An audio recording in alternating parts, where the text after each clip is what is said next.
Russell Myers, the King's Christmas message of hope will bring a nation together. The King's traditional message will see tribute paid to Britain's heroic war veterans as he celebrates Christmas and looks forward to 2026 with a message of hope and unity, says Mirror Royal editor Russell Myers. King's a message that hope must rise above all even through the darkest times, a reflection of his life of service. Throughout the past 2 years he has trusted the process of his treatment for cancer, remaining positive in the face of adversity. In his expected tribute to our greatest generation of war heroes, who each held on to the hope that they would prevail amid Nazi tyranny, the King seeks to unite us through our common bond. The Christmas period is typically a time for families and communities to come together, whether through faith or much-needed time away from the everyday stresses we all endure. Charles has long been a convener of people, whatever their faith or background, and had been a unifying force following his health battles. His decision to share his diagnosis and speak so openly about the trials he has suffered as a result has been credited with spreading much-needed awareness for the signs and symptoms of cancer. Many will have joined him in celebrating his recent announcement that the new year will see a reduction in his treatment and a step closer to a possible return to full health. While some of the King's family continue to pose their own problems, and his disgraced brother Andrew and estranged son Harry will not join him for Christmas, there is much to be thankful for. This year has seen the Prince of Wales go further to set out his own vision of what the monarchy will become under his watch. The Princess of Wales announced she had entered remission from cancer, and Prince George has been impressed with every public duty successfully navigated. The King will rightly celebrate a happy Christmas and look forward to an even better New Year. Prince Harry and Meghan's white-hot fury over sidelining Christmas sna. At the start of 2020, Harry and Meghan dropped the bombshell that they were quitting their royal roles, and their decision was reportedly spurred on by an incident at Christmas, just weeks before the Sussexes will be once again celebrating Christmas thousands of miles away from the royal family. Harry and Meghan, who remain largely estranged from members of the firm, will instead likely remain at their home in Montecito, while the likes of King Charles, Prince William and Princess Kate gather for their celebrations in Sandringham. The last time Harry spent Christmas with the royals was back in 2018, following his wedding in May earlier that year. The following December, they spent the festive season in Canada during an extended break from their royal duties. Mere weeks later, the Sussexes dropped the bombshell news they were quitting royal life. And according to one royal expert, it was an incident that took place in Christmas 2019 that tipped the couple over the edge. Harry, Meghan, and their baby son Archie spent the festive season in Canada with her mum, Doria Ragland. Like so many, they watched the late Queen's Christmas message, but were reportedly infuriated by one key detail. The couple were said to be upset when they saw family portraits on display on the late Queen's desk, but none featured the Sussexes. In the book Finding Freedom, authors Omid Scobie and Carolyn Durand claimed the couple believed the royal family were conspiring against them with the move. They said Harry and Meghan also felt they had long been sidelined by the institution and were not a fundamental part of its future. They wrote, "One didn't have to look further than the family photos displayed during the Queen's speech on Christmas Day. In the Green Drawing Room at Buckingham Palace, where the Queen delivered her address, viewers glimpsed photos of the Waleses and their children, Charles and Camilla, Prince Philip, and a black and white image of George VI. Noticeably absent was a photo of Harry, Meghan, and their new baby, Archie. The authors said palace sources insisted the photos were chosen to represent the direct line of succession. However, Omid and Carolyn said Harry and Meghan felt it was yet another sign that they needed to consider their own path. It wasn't the only snub that reportedly pushed the Sussexes to cut ties.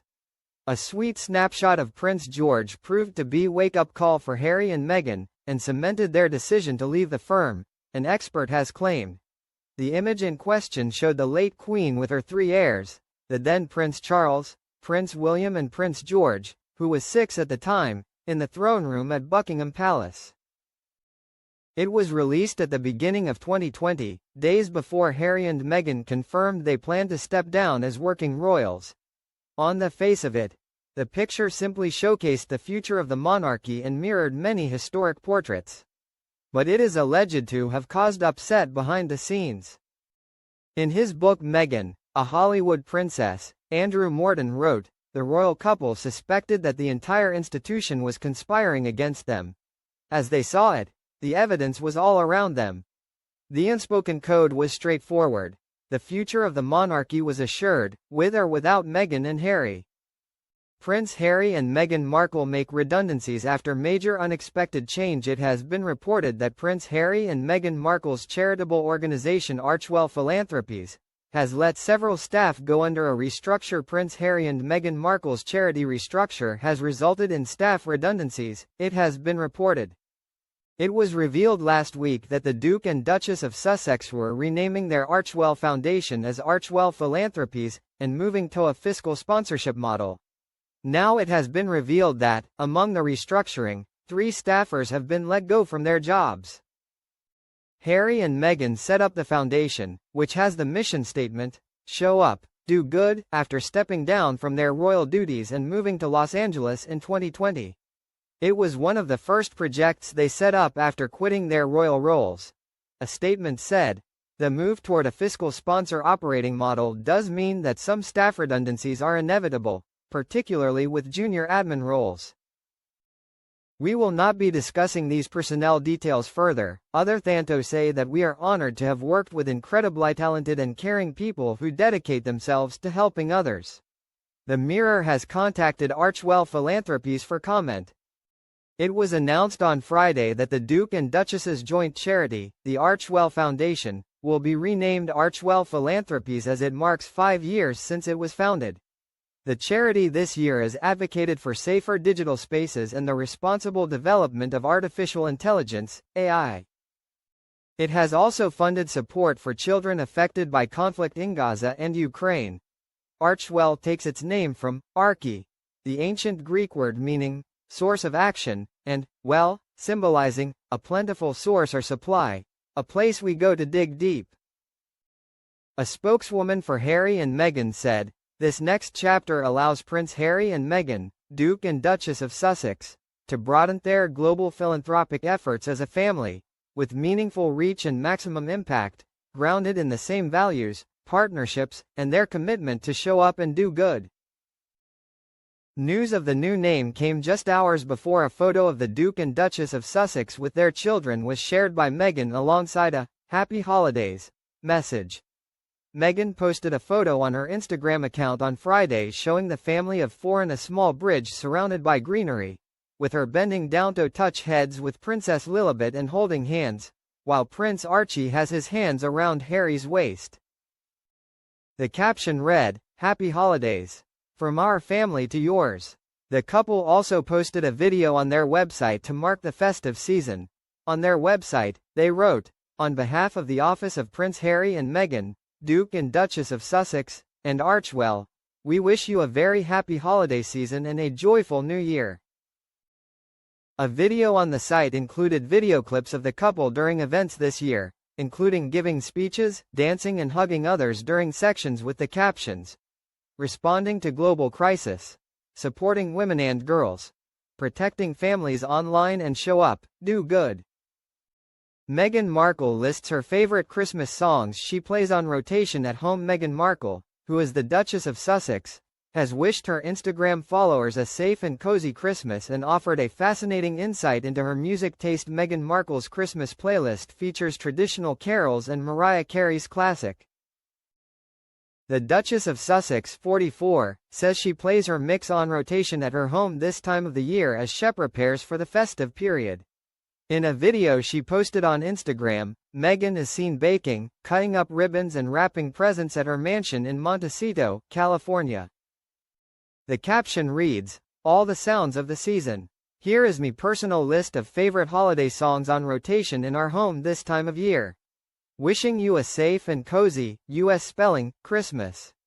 Enjoy." The 16 songs include Ole Santa by jazz legend Dinah Washington, which was released in 1959, and Wham's Last Christmas, which finally became Christmas #1 in 2023, nearly 40 years after it was made. It narrowly missed out this year to Kylie Minogue's Xmas, but at the top of Meghan's list, and seemingly her favorite festive number, is Have Yourself a Merry Little Christmas. She cites a version by Norah Jones and Laufey, released in 2023, although this song has been recorded by various artists over the decades since Judy Garland's original. In her video, Meghan can also be seen pouring drinks, slicing cured meats, whisking an egg and writing on a chalkboard as he seems to prepare for the celebrations. It is though Meghan and Prince Harry will be spending a quiet Christmas in Montecito with their children, Prince Archie, 6, and 4-year-old Princess Lilibet. It means it will be the 7th year that Prince Harry and Meghan Markle have been missing from the royal family festivities as the family feud rumbles on. The younger royal brother, 41, was once a key figure in the Sandringham celebrations, including the traditional walk to the St. Mary Magdalene church service, but has been absent from the family occasion since 2018. But the couple have defiantly maintained the festive spirit on social media this week, with the fun videos, music playlists and even sharing the family Christmas card.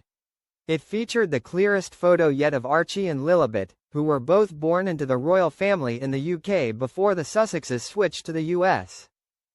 King Charles' strict rules for the royal family's Christmas at Sandringham, with the royal family heading to the King's Norfolk estate for the festive season.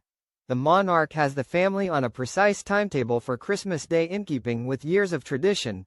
King Charles and the royal family are heading to Sandringham to spend the festive season together. Charles and Camilla will travel to the Norfolk estate with Prince William and Princess Kate, who will have their 3 children in tow, where they will be joined by a host of other royals. Prince Edward and Sophie are also expected to head to Sandringham, along with their children Lady Louise Mountbatten Windsor and James, the Earl of Wessex, as will Princess Anne and Zara and Mike Tyndall, and their 3 children. There will be some notable absences this year though, as Andrew Mountbatten Windsor and Sarah Ferguson have been outcast. The festivities will begin on Christmas Eve, as is tradition at Sandringham, when the royal family arrive at the King's country retreat. But Christmas for the firm isn't a relaxed affair like it is for most families, as they are kept on a strict timetable for several days.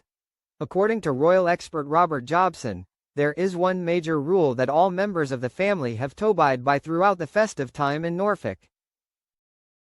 Jobson told Hello magazine, "There's an unspoken rule for guests: do not arrive late.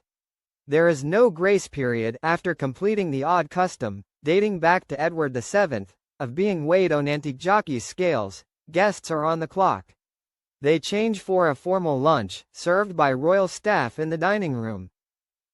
Afterwards, most go on an afternoon walk, one of the few moments when the schedule loosens up. But even then, they are on a timer. By 5 p.m., everyone must be back for afternoon tea. Then on Christmas Day, royal fans flock to Norfolk where they queue for hours to catch a glimpse of the family on their way to and from St. Mary Magdalene Church."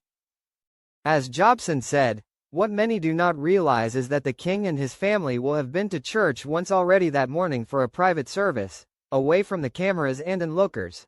The royal family, much like the entire nation, sit down for a traditional Christmas dinner with all the trimmings and luxury Christmas crackers. As Robert said, everyone, even the king, wears paper hats from inside the crackers." As King Charles's year is set to end on a positive note, given his recent news that he will reduce his cancer treatment schedule in the new year, this year's Sandringham Christmas will certainly be cause for celebration. The year has ended on a very positive note for the king, and the good news regarding his health will undoubtedly lift his spirits and those of the people around him. "It will have brought reassurance to both him and his family," says Robert. "It will be good for him to have a chance to relax among his loved ones. It will be a very special time. I am sure he will raise a glass this Christmas to those who care for him." After receiving weekly treatment for an undisclosed form of cancer since early 2024, Charles made the happy announcement about his health in a televised message, which was broadcast on Channel 4 as part of its Stand Up to Cancer campaign. Kate Middleton and Prince William won't allow George, Charlotte and Louis to eat with them on Christmas Day. Former royal chef shares the strict rules and traditions the British royal family follows surrounding their Christmas celebrations, including who the children dine with. Even on Christmas Day, the royals adhere to strict rules and guidelines that dictate their day-to-day activities, including where they sit.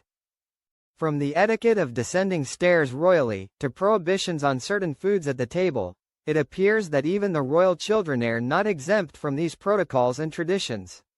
Despite their tender ages, the young heirs to the throne, as well as senior family members, are expected to abide by a set of rules on Christmas Day.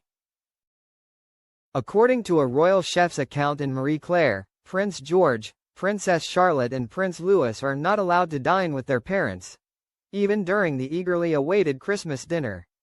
Thesis: despite the fact that the royal couple, known as the Prince and Princess of Wales, have expressed their desire to raise their children as normally as possible.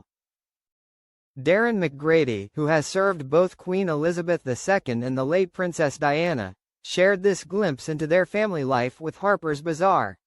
He confirmed that this protocol is in place to teach the young royals how to engage in polite conversation. He said, Prince George, Princess Charlotte and Prince Louis had to learn very early on what they can and cannot do. Reports The Express. Part of this education involves being separated from the rest of the family during significant meal times. Rather than dining alongside their parents, it's understood the children would usually take their meals with their nannies. He said, the children always ate in the nursery until they were old enough to conduct themselves properly at the dining table. Elaborating on this dining arrangement, the former chef noted that the royal nursery served not only as an educational space for the young royals but also as a place to cultivate their taste buds. He said, Nanny always had control of the menu and made sure they ate balanced meals that included not only lots of healthy vegetables but also introduced them to new grown-up dishes too. Regarding the main Christmas feast, royal expert Ingrid Seward has previously revealed that when there's a substantial gathering, they'll dine in Sandringham's Green Dining Room on Christmas Day. She described, there's a long mahogany table, and the room is adorned with exotic arrangements of flowers and ferns in Victorian style. The finest crystal is brought up from the glass pantry and the china from the china cellar. As far as Charles is concerned, what's the point in having all this fancy stuff if it's not used? The Mirror reports. McGrady has disclosed a cherished tradition of his, which centered around the late Queen and the centerpiece of the meal, the Christmas turkey. The head chef on duty would be granted the privilege of carving the turkey before the family, he detailed, and the Queen would subsequently present them with a glass of whiskey. Together, they would raise a toast as a modest thank you for their unwavering commitment to serving the family throughout the year. Traditionally, a Norfolk turkey with all the trimmings, including both mashed and roast potatoes, was on the menu. Inside royal home with tragic past where Sarah Ferguson spent Christmas. Wood Farm is nestled in a secluded corner of the Sandringham estate, and has served as a temporary home for divorced royal spouses during the holiday season, including Sarah. Sarah Ferguson is facing something of a dilemma.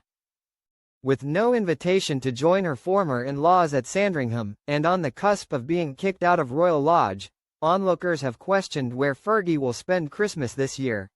It is thought that both her daughters, Beatrice and Eugenie, have been invited to the royal celebrations in Norfolk, potentially ruling out a York family gathering. She could make plans to be with friends, although many former acquaintances have cut ties with Andrew and Sarah in light of the Epstein scandal. And with the news that disgraced Andrew will be staying in their Windsor home over the festive period, continuing to keep a low profile at Royal Lodge currently seems the most likely option for Sarah. It's a bitter blow for the ex-Duchess. In 2023, she was invited to the Sandringham celebrations for the first time since 1991, having faced decades of exclusion following the infamous 1992 toe-sucking furore, which led Prince Philip to bar Sarah from the royal occasion. Following her separation from Andrew in 1992, Sarah had spent Christmas dining alone at Wood Farm, rather than with her two daughters, who continued to attend the royal celebrations. The cottage is nestled in a secluded corner of the Sandringham estate, and has served as a temporary home for divorced royal spouses during the holiday season, allowing them to be close to their children without officially participating in the festive celebrations at the main house. Royal biographer Robert Jobson previously told the Mirror that Wood Farm had been a sanctuary for the late Queen. The Grade II listed Wood Farm, located on a secluded part of the Queen's Sandringham estate looking out to sea, has long been a Bothwell fourth Queen and her late husband Prince Philip. It is where the Queen, Philip, and their 4 children went to relax for more than 50 years. And, of course, it is where Philip made his retirement home in his twilight years with the Queen's blessing. The Queen was known to cook and even do dishes while she was staying there. With its simple furnishings and open fires, it is a lot less formal than life at Windsor, Buckingham Palace and even Balmoral, although it is spacious enough. When Philip was there, he didn't stand on ceremony and servants didn't wear the usual royal uniforms. While the late Prince Philip is certainly the most recent royal to live at Wood Farm on a permanent basis, the most notable resident was Prince John, the youngest son of King George V and Queen Mary, who tragically died very young. By his 4th birthday in 1909, John was described as winsome and painfully slow. That same year, he experienced his first epileptic seizure. He also began to exhibit signs of what experts now believe was a severe form of autism. Despite being a regular public figure until the age of 11, Prince John's behavior raised concerns, leading to his absence from his parents' coronation in 1911. During World War I, John saw less of his parents due to their official duties, gradually fading from public view with no official portraits commissioned after 1913. In 1916, the prince's epileptic seizures intensified, resulting in him being sent to live with his governess Charlotte Lawlawbill at Wood Farm, a secluded farmhouse on the Sandringham estate. Doctors warned the family that he would likely not reach adulthood. John spent Christmas Day in 1918 with his family at Sandringham House, but returned to Wood Farm that evening. On January 18, 1919, Prince John passed away in his sleep at Wood Farm following a severe seizure. His final resting place is St. Mary Magdalene Church, where the royals traditionally attend their Christmas morning service. I helped Meghan Markle before she suffered family tragedy, but her next move surprised me. A friend of the Sussexes has revealed what Prince Harry and Meghan are really like behind closed doors. Ash opens up about a tender moment they shared in a time of need. A celebrity pal of Meghan Markle has revealed how the Sussexes really operate at a time of crisis, as he lifts the lid on a poignant moment they shared together. Thousands of miles away from the royal residences he grew up in, Prince Harry will be spending Christmas in sunny Connecticut with his wife Meghan and their 2 children, Archie, 6 and Lilibet, 4. Known for hosting at their £30 million pad, the door will no doubt be open to famous American friends and the likes of Meghan's mum Doria. But one special family member will be sadly missing this year after a heartbreaking loss. This January, the Duchess took to Instagram to announce the devastating news that her beloved dog Gus had died. The rescue beagle had been at Meghan's side throughout some of the happiest and darker times in her life. Having adopted him 10 years ago, he saw her rise to international fame as Rachel Zane in the U.S. legal drama Suits, as well as just after her divorce from her first husband, Trevor Engelson. In her announcement, Meghan shared a string of pictures taken with Guy, as well as previously unseen images and video clips of her 2 children.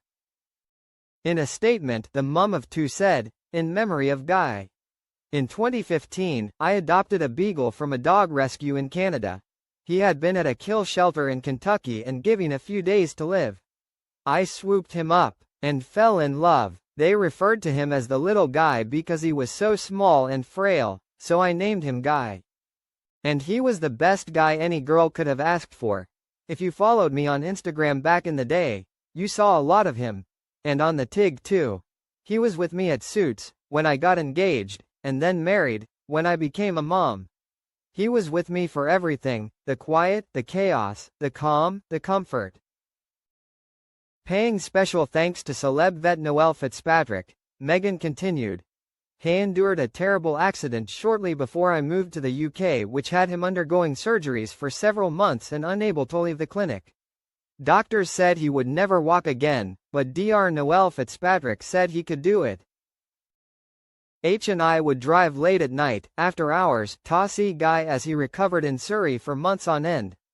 I will always be grateful to Noel and his team, the team at Queen West Animal Hospital, and to our vets now, and my friends and community. Thank you for loving him so. Because many of you will now see Guy in this new series, I hope you'll come to understand why I am so devastated by his loss. I think you may fall a little bit in love too. And now Noel has opened up about what Meghan and Harry are like behind the scenes as he recalls the time he helped Gus make an incredible recovery. The Sussexes visited the vet's practice in 2017 after Noel received a phone call from the Duchess. Speaking to The Times this week, Noel explained, "Meghan rang me from Canada, where she was living at the time, to say Guy, her beagle, had escaped and I'd been found with 2 busted wrists, the carpus. Would I operate? I agreed and she brought him over. But it wasn't all serious talk at the practice. The celebrity vet even ate cake with the couple, and received a sweet note from Meghan after Gus op. He said, the Duke and Duchess sat on the floor. We had cake. Guy was fixed. He lived until January this year and I had a wonderful note of gratitude from Meghan, which was sweet." Noel was invited to the couple's wedding in 2018 after forming a relationship with them, but he later revealed to the Daily Mail that he left early. He said that it was an honor to be a guest and that it felt quite surreal. He said, "I was thinking, what is a farmer's son doing here? What am I doing here?" It was a real case of imposter syndrome. I felt truly honored, but anyway, I decided to leave. Noel added that he felt as though he didn't know anybody. Elsewhere in Meghan's post, she admitted, "I have cried too many tears to count. The type of tears that make you get in the shower with the absurd hope that the running water on your face will somehow make you not feel them, or pretend they're not there. But they are, and that's okay too. Thank you for so many years of unconditional love, my sweet Guy. You filled my life in ways you'll never know. As ever, Meghan. #adopt don't shop." Andrew Mountbatten Windsor is dealt fresh blow as police visit Royal Lodge. Andrew Mountbatten Windsor, who was Prince Andrew before his royal titles were stripped, is believed to face a lonely Christmas this year as his daughter Princess Beatrice is set to on holiday. Shamed Andrew Mountbatten Windsor, who was known as Prince Andrew, has reportedly had his gun license revoked. It is understood the disgraced former royal, 65, agreed to give up the certificate after specialist police visited his Royal Lodge home in Windsor, Berkshire. The development has been described as a real blow to Andrew, who it is believed has been a regular at posh shooting parties. It has happened amid the Jeffrey Epstein scandal, which saw more files released over the weekend. Andrew has for many years faced allegations that he sexually assaulted a teenage Virginia Giuffre after she was trafficked by Epstein. He strenuously denies the accusations. He paid millions to Ms. Giuffre to settle a civil sexual assault claim in 2022. Pressure mounted and King Charles eventually stripped his brother of his royal titles in October. He also evicted Andrew from Royal Lodge and, next year, he will move to an outbuilding at the Sandringham estate in Norfolk instead. So the loss of his gun license caps a disastrous year for Andrew, who can now only use, or transport, his shotguns if accompanied. A source said last night, "It's a real blow to him. He will be under strict supervision. It is a real blow." The Sun reports the shamed ex-prince, who regularly hosted shooting events at Windsor, Sandringham and Balmoral, sent a lackey to speak to police visiting him at his home last month. The father of 2 then agreed to give up his certificate after discussions. It is understood, gun licenses are reviewed regularly and police can act if the holder has a change of circumstances or there are public safety fears. In Andrew's case, police are not believed to have seized firearms from the home but placed conditions on how they are kept and who has access. A spokesperson for the Metropolitan Police told The Sun, on Wednesday, November 19, firearms licensing officers attended an address in Windsor request that a man in his 60s voluntarily surrender his firearms and shotgun certificate. The certificate was surrendered, and we will not be commenting any further at this stage. Sources said the Metropolitan Police, which handles royal and diplomatic protection, sent officers to speak to Andrew following a review, communicating with him through a valet. Mr. Mountbatten Windsor faces a lonely Christmas this year as it is thought Princess Beatrice has chosen to spend the festive season abroad rather than with her dad. The royal, who is ninth to the throne, is said to have turned down the opportunity to join Andrew and Sarah Ferguson for their last Christmas at Royal Lodge before they're evicted.